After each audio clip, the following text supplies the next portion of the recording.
নমস্কার বন্ধুরা, সামনেই রাখি বন্ধন। তাই রাখি বন্ধন উপলক্ষে আমি বাড়িতে একটা মিষ্টি বানালাম। তার জন্য আমি হাফ বাটি গুঁড়ো দুধ নিয়ে নিলাম, একটা ডিম নিয়ে নিলাম। ডিমটা ফেটিয়ে গুঁড়ো দুধের সঙ্গে মিশিয়ে নিলাম। খুব ভালো করে মিশিয়ে নিতে হবে, একটু শক্ত শক্ত করে মাখিয়ে নিতে হবে।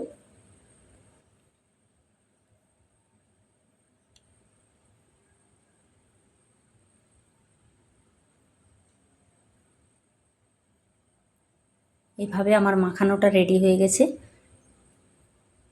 হাতটা পরিষ্কার করে একটু ঘি বুলিয়ে এভাবে গোল গোল শেপে বানিয়ে নিলাম। আপনারা লম্বাও যে যেমন শেপে দিতে পারে। এভাবে কড়াইতে 1 লিটার দুধ জাল দিয়ে দিলাম। দুধটা ফুটে আসার সঙ্গে সঙ্গে বানানো মিষ্টিগুলো আমি দিয়ে দিলাম।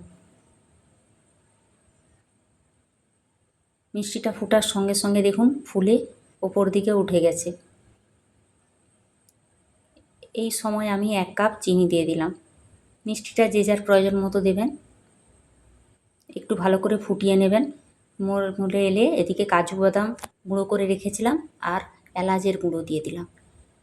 এই দেখুন কতটা সফট হয়েছে। বাড়িতেই তৈরি করুন রসমালাই।